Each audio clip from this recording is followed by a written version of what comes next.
ملکجے سے حلیے میں کچن میں کام کرتی رہی تھی۔ حیدر خان کے آنے کا وقت تھا، اسی لیے وہ تیار ہوئی تھی۔ کیا ہوا خان؟ حیدر کے جارحانہ تیور دیکھتے وہ بری طرح گھبرائی۔ مورے کی طبیعت آج سارا دن خراب رہی، تم نے انہیں پوچھا تک نہیں؟ حیدر خان نے فرشتے کو گھورتے سخت لہجے میں پوچھا۔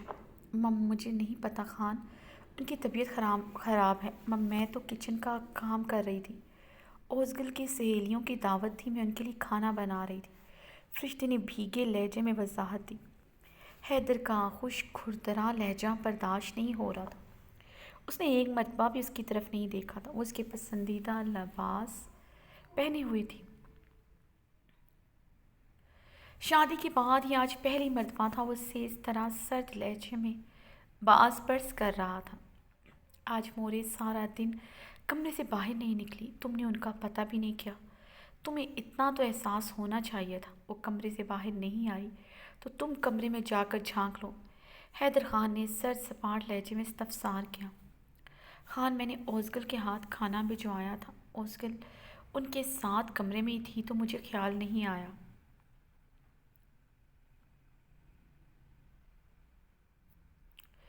اوزگل اوزگل، تم بند کرو کہ یہ اوزگل نامہ، میری بیوی تم ہو یا پھر وہ اوزگل؟ حیدر خان یکدم دھاڑا تھا۔ فرشتے حیدر خان کی دھاڑ پر لرز اٹھی تھی، آنکھیں شدت گریہ سے بھیگ اٹھی۔ مورے کی بہو تم ہو، اس لیے ان کے ہر کام کی ذمہ داری تم پر ہے، مجھے اوزگل سے کچھ لینا دینا نہیں ہے، سمجھ آئی میری بات؟ حیدر خان اس کی بھیگی آنکھوں میں قہر بار نگاہ ڈالتے بولا۔ جی، فرشتے نے نظریں جھکائے کہا۔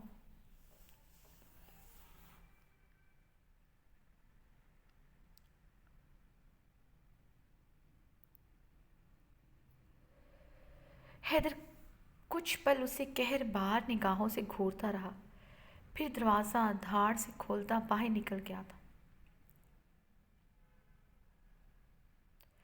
فرشتے کب سے بیڈ پر بیٹھی حیدر خان کا انتظار کر رہی تھی۔ رات کے 12 بج رہے تھے، وہ ابھی تک کمرے میں نہیں آیا تھا۔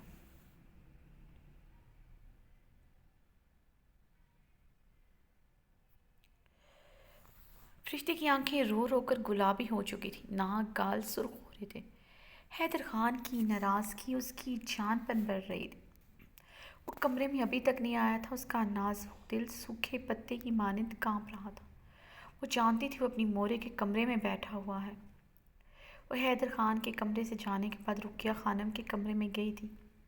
حیدر خان ان کے پاس بیڈ کے قریب ایک چیئر پر برجمان تھا اور اوزگل ان کے پیروں میں بیٹھی ان کے پاؤں دبا رہی تھی۔ رقیہ خانم نے اسے دیکھتے ہی منہ پھیر لیا تھا۔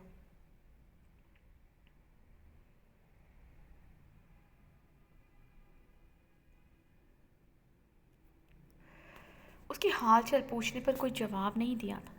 حیدر خان کا چہرہ بھی اسے دیکھتے سپاٹ ہوا تھا۔ وہ کافی دیر تک وہاں کھڑی رہی تھی۔ حیدر اسے مکمل نظر انداز کرتے رقیہ خانم اور اوزگل سے باتوں میں مصروف تھا۔ حیدر خان کا رویہ دیکھتے وہ اپنے آنسوں پر قابو پاتے کمرے میں آ گئی تھی۔ حیدر خان کا اجنبیت بھرا رویہ یاد کرتے اس کے دل میں درد کے وال اٹھ رہے تھے۔ حیدر خان کی محبتوں کی اتنی عادی ہو چلی تھی کہ اب اس کی محبت چھن جانے کے خوف سے وہ مرنے والی ہو گئی تھی۔ اس کی ذرا سی بے اتنائی سے وہ نیم جاں ہو رہی تھی۔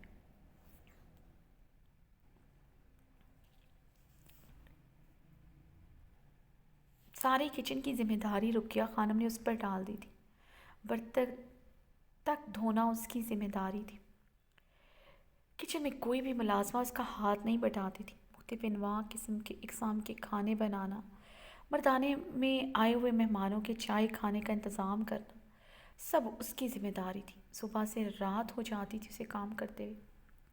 رات رات بھر حیدر خان کی شدتیں برداشت کرتے، کب صبح ہوتی اسے پتہ ہی نہ چلتا۔ صبح 7 بجے سے پہلے وہ کچن میں موجود ہوتی تھی۔ رقیہ خانم کا ہر کام وہ خود کرتی تھی، مگر رقیہ خانم کا رویہ اس کے ساتھ پہلے دن جیسا تھا، سخت کھردرا۔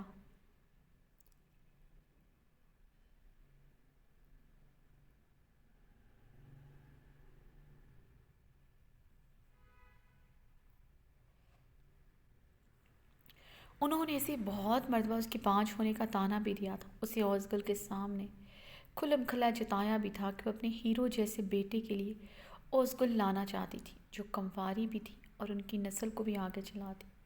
مگر حیدر کو پتہ نہیں اس میں کیا نظر آیا۔ فرشتے یہ سب سنتے خاموشی سے برداشت کر گئی تھی۔ حیدر خان کو بھی نہیں بتایا تھا۔ آج سارا دن وہ اوزگل کی فرمائشی لسٹ تیار کرتی رہی تھی۔ صبح سے شام ہو گئی تھی کچن کا کام کرتے۔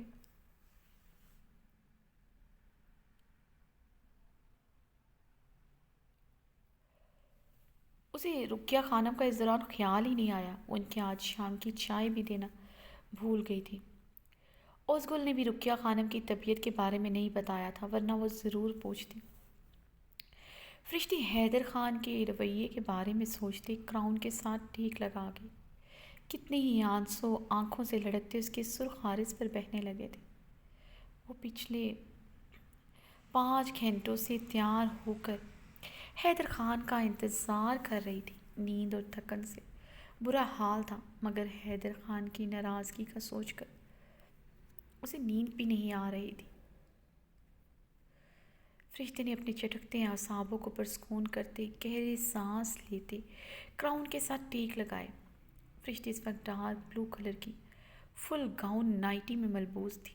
لمبے سنہری کمر سے نیچے آتے بال پشت پر بکھرے تھے۔ ہونٹوں پر پنک لپسٹک لگائے وہ حیدر خان کا انتظار کر رہی تھی۔ اوزگل بھی رقیہ خانم کے کمرے میں ہے، یہ بات اسے زیادہ تکلیف دے رہی تھی۔ وہ 5 ہے۔ اگر کبھی حیدر خان کو بھی اس کی یہ کمی کھٹکنے لگی تو وہ کیسے سہن کرے گی؟ اگر حیدر نے دوسری شادی کر لی تو حیدر خان کی محبتوں میں کسی اور کی شراکت کیسے برداشت کرے گی؟ فرشتے کی آنکھیں یکدم تکلیف سے جلنے لگی تھیں۔ شاہ نواز کے کیے ہوئے جانوروں سے بھی بدتر سلوک کرنے پر اسے اتنی اذیت نہیں ہوئی تھی جتنی حیدر خان کی کچھ گھنٹوں کی بے رخی اور ناراضگی نے دے دی تھی۔ وہ اس کے دل و جان کا مالک تھا، اس کی اتنی سی بھی بے رخی بھلا کب برداشت ہونی تھی؟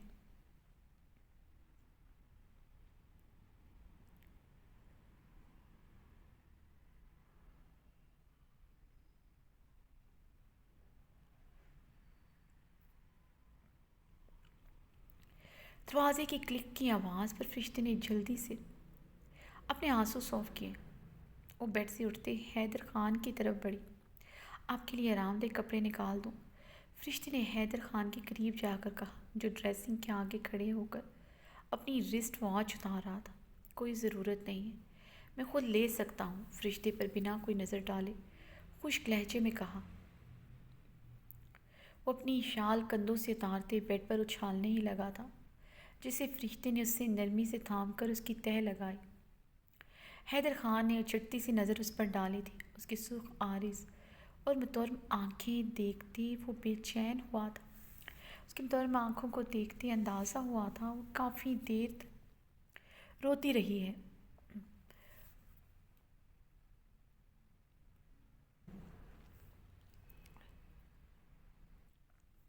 نظریں اس کے خوبصورت چہرے سے ہوتی ہوتی اس کی کندن سے سراپے پر جا ٹھہری تھی۔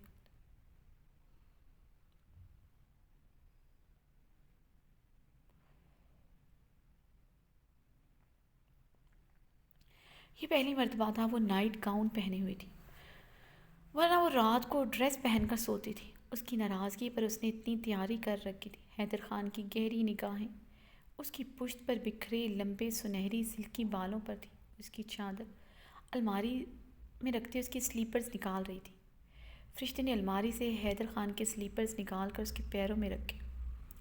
حیدر خان اس پر گہری نظر ڈالتا واش روم کی طرف بڑھ گیا۔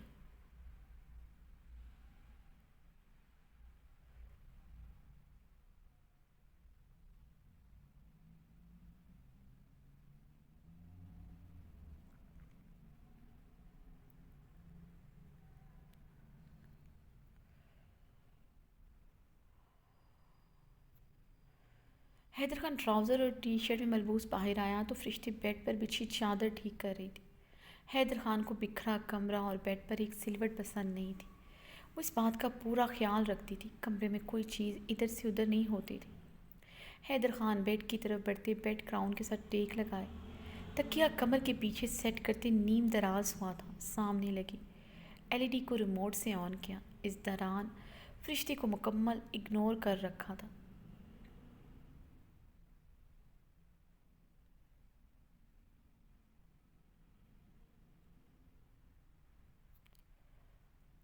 حیدر خان کی لا تلخی اور سرد مہری محسوس کرتے فرشتے کی آنکھیں چھلک پڑی تھیں۔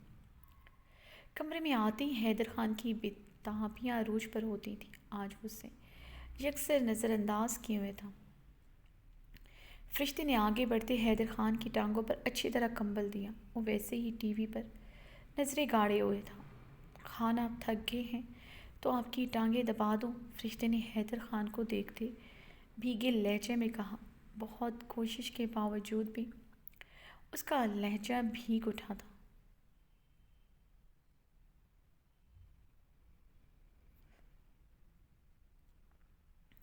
اس کی بھیگے لہجے اور اس کی بات پر اپنی ناراضگی برقرار نہ رکھ سکا تھا۔ حیدر نے گہری نظروں سے فرشتے کو دیکھا جو گلابی ہوتی آنکھوں سے اسے دیکھ رہی تھی۔ ادھر آؤ، حیدر خان نے نرمی سے اسے اپنے پاس بلایا۔ وہ آہستگی سے چلتی حیدر خان کے قریب آ کھڑی ہوئی۔ حیدر خان نے ہاتھ بڑھا کر اسے اپنی طرف کھینچا تو اس کے کشادہ سینے کا حصہ بنی تھی۔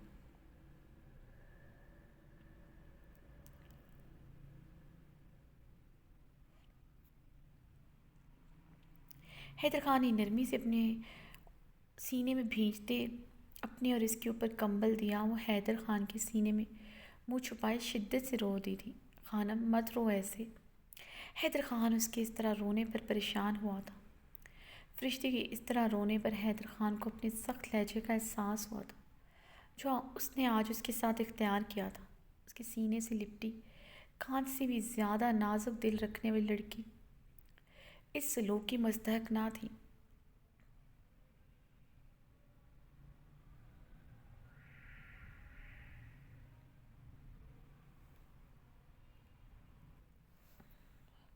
فرشتے، حیدر خان نے نرمی سے پکارا۔ خان مجھے آپ سے بات نہیں کرنی، آپ نے مجھے بہت ڈانٹا ہے، میں آپ سے کبھی بات نہیں کروں گی۔ فرشتے اس کے سینے کے ساتھ لپٹ روتے ہوئے بولی۔ حیدر خان کے مونچھوں تلے انابی لب گہرا مسکرائے تھے۔ اپنی نازک سی ڈرپوک بیوی کے انداز پر، اس کی ذرا سی اپنائیت پر اب نخرہ دکھا رہی تھی۔ ابھی کچھ دیر پہلے اس کی ناراضگی کے خوف سے بھنورے کی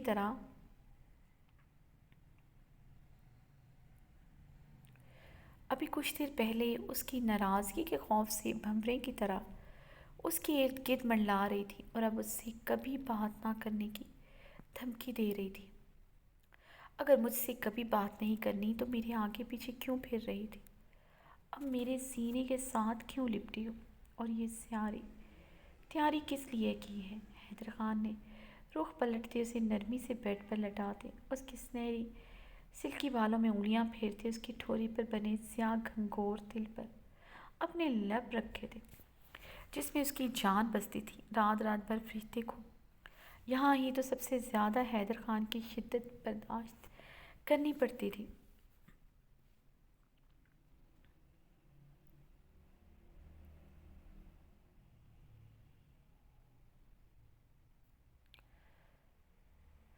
کون سی تیاری؟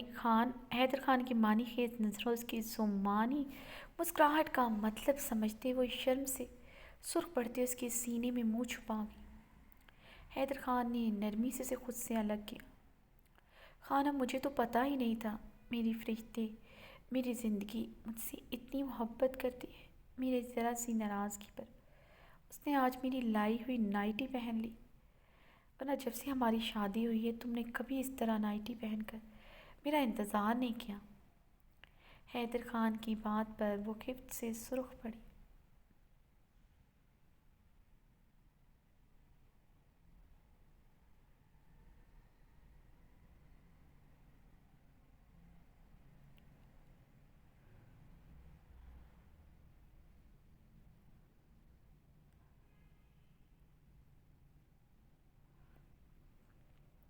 فرشتے جلدی سے اپنی آنکھیں میچ گئی۔ ہی خانم، وعدہ کرو اب تم روز میرا ایسے ہی انتظار کرو گی۔ حیدر خان اس کے بدن کی روح پرور خوشبو محسوس کرتے مدہوش ہوا تھا۔ وہ مدہوش ہوتے گہرے سانس بھرتے اس کی گردن میں منہ چھپا گیا تھا۔ فرشتے مزید اس میں سمٹتی تھی۔ اس کے چہرے کی ایک ایک نگوش پر دیوانگی بھرے عالم میں لب رکھتے چلا گیا۔ خان وہ اس کے چہرے کے ایک ایک نقش پر دیوانگی بھرے عالم میں لب رکھتے چلا گیا۔ خان، فرشتے نے گہری ہوتی سانسوں سے حیدر خان کو پکارتے اس کی جنون خیزیوں پر بند باندھنا چاہا تھا۔ مسکراتے ہوئے اسے خود میں سمائے فرشتے کے کمزور سے انکار پر بند باندھتے اپنی شدتیں اس پر پوری طرح نچھاور کرنے لگا۔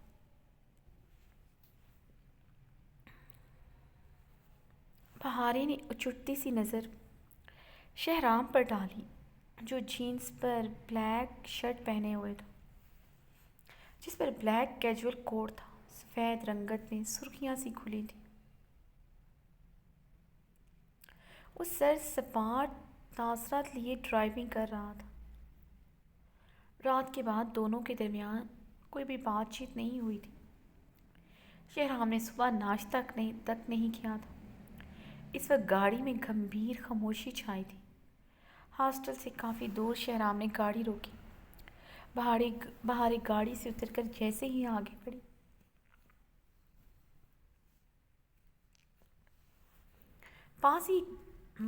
پاس ہی ایک بڑے سے پتھر سے اس کا پاؤں ٹکرایا تھا۔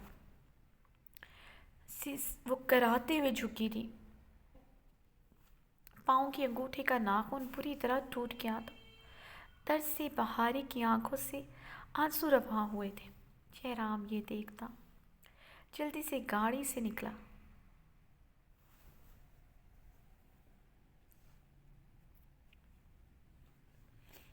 کیا ہوا بہارے؟ وہ پریشانی سے کہتے اس کے قدموں میں پنجوں کے بل بیٹھا۔ بہارے درد سے کراتے ہوئے بمشکل ہی اپنے قدموں کے سہارے کھڑی تھی۔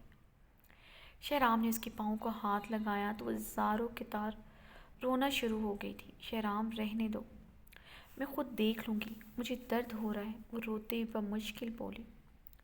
اپنے پاؤں پر کھڑی تم ہو نہیں پا رہی، کیسے دیکھو گی تم؟ شہرام نے اس کے بہتے آنسو دیکھ کر لب بھینچتے کہا۔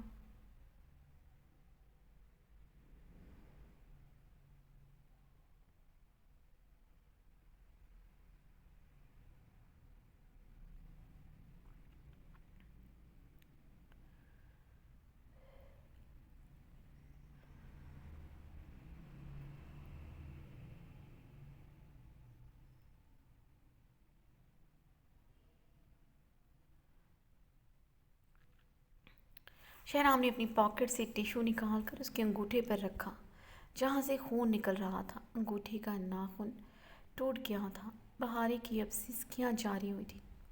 اس کے کندھے پر اپنے ہاتھ کا دباؤ ڈالتے کھڑی تھی۔ انگوٹھے میں شدید درد کے باعث وہ کھڑی نہیں ہو پا رہی تھی۔ شہرام یہ دیکھتے کھڑا ہوا اور اسے گود میں اٹھائے پاس ہی بڑے سے پتھر پر بٹھایا اور جھک کر اس کے انگوٹھے کے زخم کا معائنہ کرنے لگا۔ بہارے کا نقاب کھل گیا تھا۔ شدید سردی اور رونے کے باعث اس کا ناک اور عارض سرخ ہو رہے تھے۔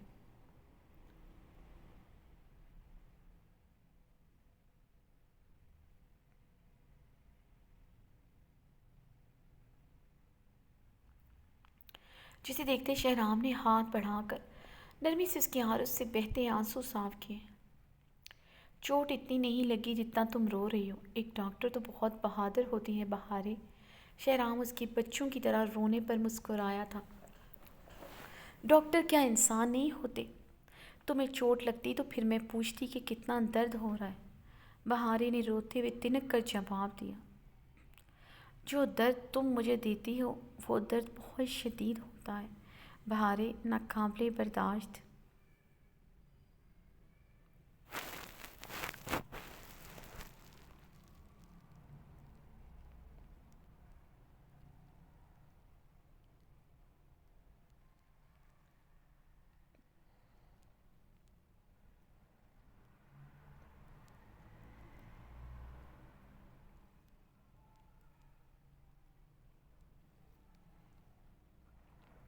اس طرح کے درد تو میں روز ہنس کر سہ لوں۔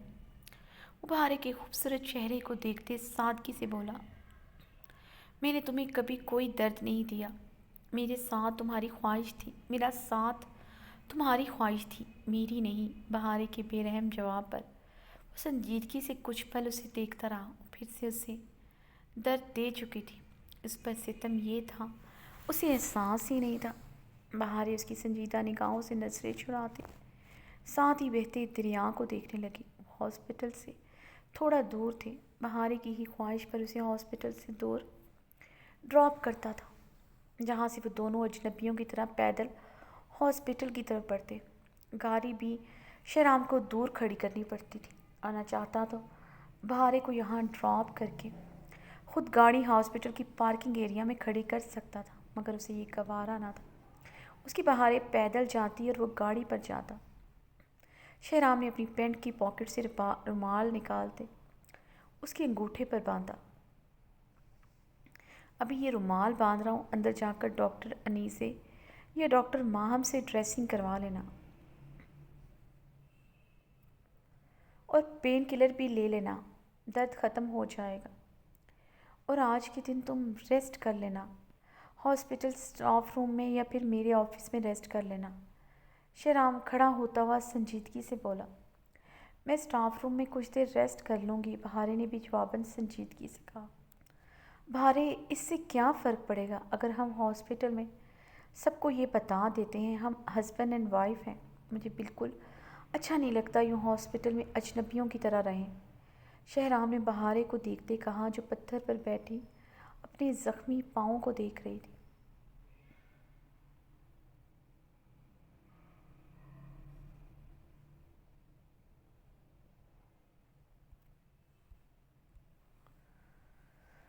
شہرام، میں نے تمہیں پہلے بھی کہا ہے، مجھے یہاں اپنی کارکردگی سے خود کو منوانا ہے۔ یہاں مجھے ایک عام ڈاکٹر کے طور پر کام کرنا ہے۔ مجھے تمہاری یہاں بیوی بن کر کوئی فیور، کوئی اپرچونٹی نہیں چاہیے، اویل نہیں کرنی۔ بہارے نے اسپاٹ لہجے میں کافی درستگی سے جواب دیا، وجہ صرف یہی ہے بہارے، یا پھر تم نہیں چاہتی کہ کسی کو پتہ چلے تم ایک میٹرک پاس کی بیوی ہو؟ شہرام اس کا سر سپاٹ چہرہ دیکھتے استہزائیہ مسکرایا تھا۔ کیا یہ وجہ تمہارے نزدیک کوئی معنی نہیں رکھتی؟ بہارے نے شہرام کی آنکھوں میں دیکھتے جواباً سوال داغا۔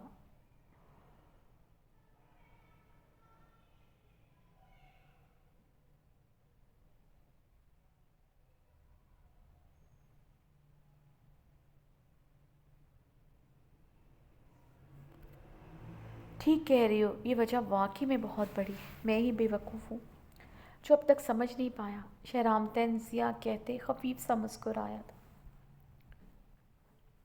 بہارے اس کے طنز پر پتھر سے یکدم اٹھی تھی۔ وہ روز روز ایک ہی بحث سے تنگ آ گئی تھی۔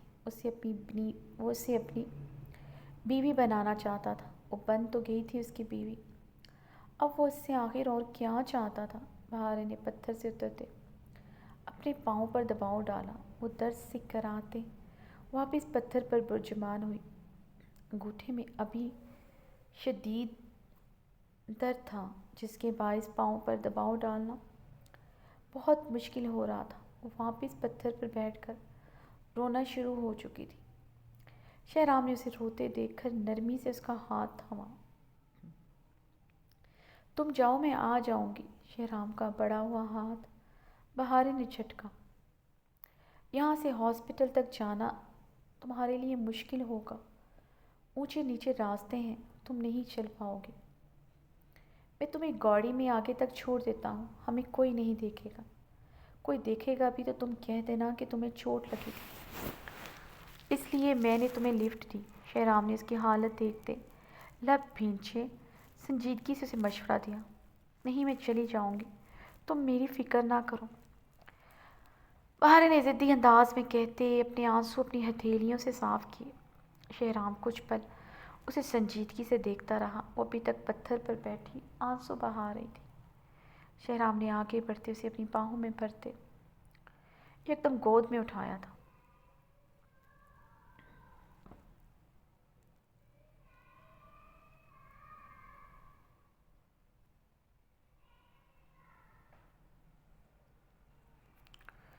شہرام یہ کیا کر رہے ہو؟ بہارے اس کی گود میں بری طرح سٹپٹائی تھی، رنگ شدید گنداری ہوا تھا۔ اس طرح سے گود میں اٹھا لے گا وہ سوچ بھی نہیں سکتی تھی۔ تمہیں گاڑی میں میرے ساتھ نہیں جانا تھا، یہی سب سے بیسٹ آپشن تھا میرے پاس کہ تمہیں اپنی گود میں اٹھا لوں، شہرام سنجیدگی سے کہتا آگے بڑھا۔ شہرام کوئی دیکھے گا تو کیا کہے گا، کچھ تو شرم کرو۔ بہارے اس کے سینے میں منہ چھپاتے روحان سے ہوتی بولے، میں بہت بے شرم بھی ہوں اور تمہارے معاملے میں اصلی درجے کا ڈھیٹ بھی ہوں، یہ تم اچھی طرح جانتی ہو۔ اگر گاڑی میں بیٹھ جاتی تو میں تمہیں کبھی ایسے نہ اٹھاتا۔ شہرام نے اس کے شرم سے لال پڑتے چہرے کو دیکھتے مبہم سا مسکراتے ہوئے کہا، مم میں گاڑی میں بیٹھنے کو تیار ہوں، پلیز شہرام مجھے نیچے اتار دو۔ پاس سے گزرتے کسی شخص کو دیکھ کر بہارے سرخ ہوتے اس کے سینے میں منہ چھپا ہو گئی تھی۔ یہ کافی آکورڈ سچویشن تھی اس کے لیے، وہ صفات کی سڑکوں پر اسے اپنی گود میں اٹھائے ہوئے تھا۔ خاموش ہو جاؤ بہارے، ورنہ ہاسپٹل کے اندر بھی ایسے ہی اٹھا کر لے جاؤں گا، شہرام نے سنجیدگی سے دھمکی دی۔ بہارے اس کی شرٹ مٹھیوں میں دبوچے اس کے سینے میں منہ چھپا گئی تھی۔ وہ اچھی طرح جانتی تھی شہرام کو اگر ضد پر آ جائے تو اس سے بڑا کوئی ضدی نہیں تھا، کوئی بعید نہ تھا اسے ہاسپٹل کے اندر بھی ایسے ہی اٹھا کر لے کر جاتا۔ بہارے نے خاموش ہوتے آنکھیں میچیں اس کی شرٹ مٹھیوں میں جکڑے اس کے کشادہ سینے میں منہ چھپا گئے۔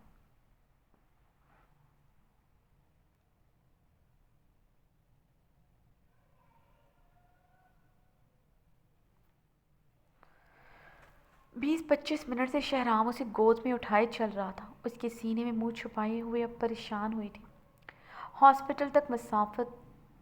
ہاسپٹل پیدل مسافت کم و بیش 10 منٹ کی تھی۔ وہ کافی دیر سے اسے اٹھائے ہوئے چل رہا تھا۔ بہارے نے اس کے سینے سے منہ نکالتے ہوئے دیکھا تو حیرت سے اس کی آنکھیں کھل گئی تھیں۔ اسے دوسرے راستے سے لایا تھا جو پہاڑ پر چڑھائی چڑھتے ہوئے آتا تھا۔ ہاسپٹل کا دوسرا گیٹ اسی طرف تھا۔ یہ راستہ خطرناک اور مشکل تھا، اس لیے یہاں سے کم لوگ ہی آتے تھے۔ ابھی بھی یہاں آس پاس کوئی نہیں تھا۔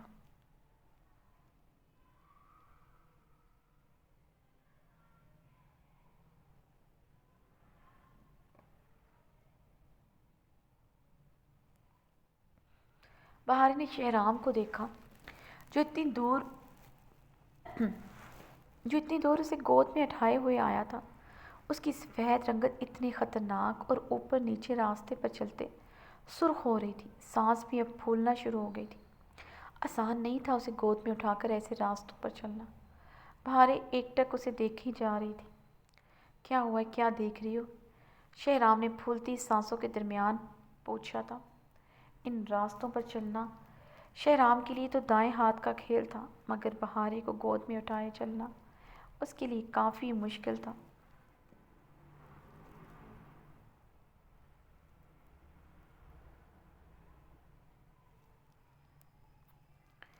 تم اتنے مشکل راستے سے کیوں لائے ہو، سیدھے راستے سے لے آتے۔ بہارے نے اس کے سرخ چہرے کو بغور دیکھتے کہا، جو سردی کی شدت اور اتنی چڑھائی پر چڑھنے پر شدید سرخ ہو رہا تھا۔ تم خود ہی تو چاہتی تھی کسی کو پتہ نہ چلے کہ تم میری بیوی ہو، اس لیے اس راستے سے لایا ہوں۔ شہرام اب اسے گود میں اٹھائے نیچے کی طرف اتر رہا تھا۔ ہاسپٹل تھوڑے سے فاصلے پر رہ گیا تھا۔ اس پہاڑ سے نیچے اترتے ہی ہاسپٹل کا دوسرا گیٹ تھا۔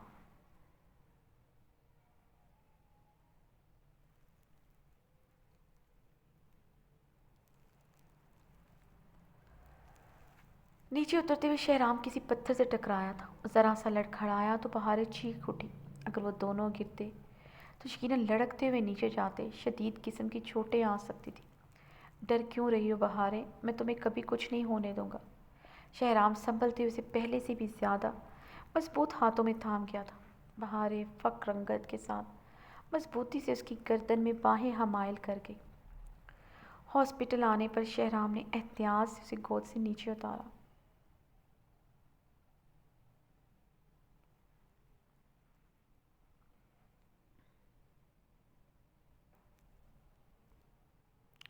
بہار نے چور نظروں سے ارد گرد دیکھا تھا بہار نے نیچے اترتے چور نظروں سے ارد گرد دیکھا تھا۔ شہرام اس کی اس حرکت پر ہنس دیا۔ کوئی نہیں ہے یہاں بہارے، اس لیے تو اس راستے سے لایا ہوں، شہرام نے آستگی سے کہا۔ بہارے اس کی بات پر اب ہم سا مسکرا گئی تھی۔ وہ اسے اتنے دور سے گود میں اٹھائے لایا تھا، آخر اتنی مسکراہٹ کا تو حقدار تھا وہ۔ تمہیں اندر بھی لے جاتا، مگر آگے جانے کی میری خوبصورت بیوی کی پرمیشن نہیں ہے،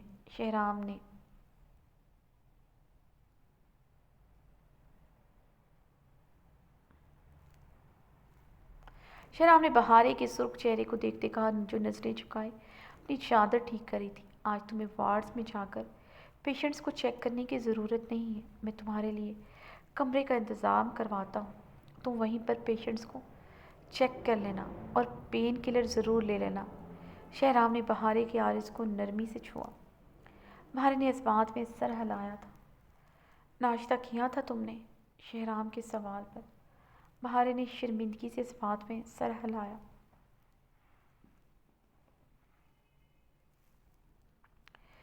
وہ بہت اچھا اور ہیوی ناشتہ کر کے آئی تھی۔ شہرام نے ناشتہ نہیں کیا تھا اور اس نے اسے ایک مرتبہ بھی نہیں پوچھا تھا۔ پھر پین کلر لے لینا، اوکے؟ شہرام نے نرمی سے اس کے عارض پر ہاتھ رکھتے کہا، اور وہ تیز تیز قدم اٹھاتا ہاسپٹل کی طرف بڑھ گیا تھا۔ بہار کچھ پل اس کی پشت کو دیکھتی رہی، پھر سر جھٹک کر آہستگی سے قدم اٹھاتے ہاسپٹل کے گیٹ سے اندر داخل ہوئی۔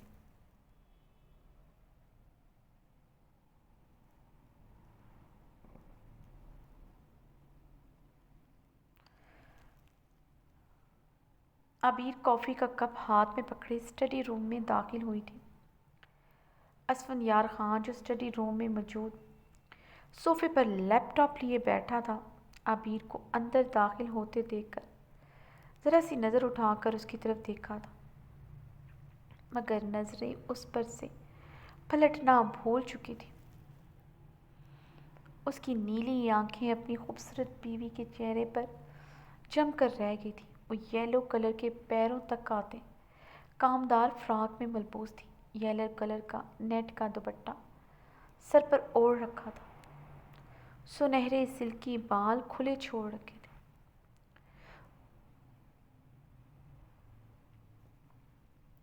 جو نیٹ کے دوپٹے سے مکمل طور پر احاطہ تھے۔ کانوں میں گولڈ کے جھمکے پہن رکھے تھے اور خوبصورت سمپل سی ماتھا پٹی لگا رکھی تھی۔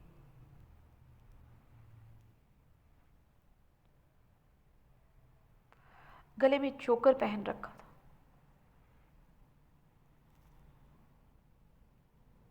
لائٹ سا میک اپ کی وہ بے انتہا خوبصورت لگ رہی تھی۔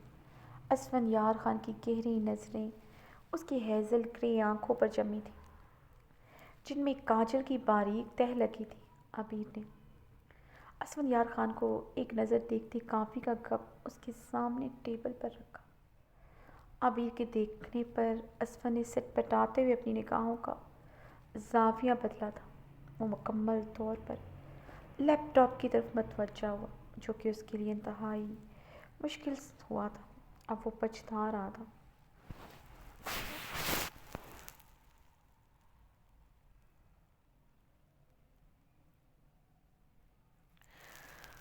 آخر کیا ضرورت تھی اسے ایک نظر بھی دیکھنی تھی؟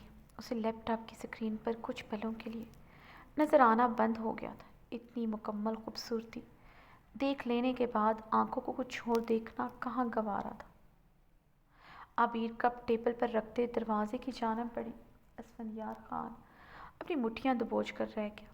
اس کی بے اتنائی برداشت نہیں ہوئی تھی۔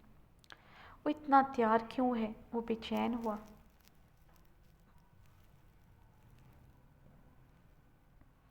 عبیر! اسفندیار خان نے اسے سخت لہجے میں پکارا۔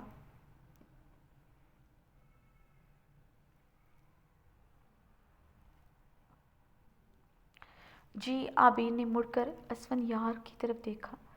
اس کی ہیزل گرے آنکھوں کو دیکھتے اسفندیار خان کی دھڑکنیں بری طرح منتشر ہوئی تھیں۔ بکس ریک میں بکس ایڈجسٹ کر کے رکھ دو، بکھری پڑی ہیں۔ اسفند حکم دیتا لیپ ٹاپ کی طرف متوجہ ہو۔ اس کا ایسے تیار ہو کر باہر جانا پسند نہیں آیا تھا، اس لیے اسے یہیں پر روکنا چاہا تھا۔ عبیر اسفندیار خان کی بات پر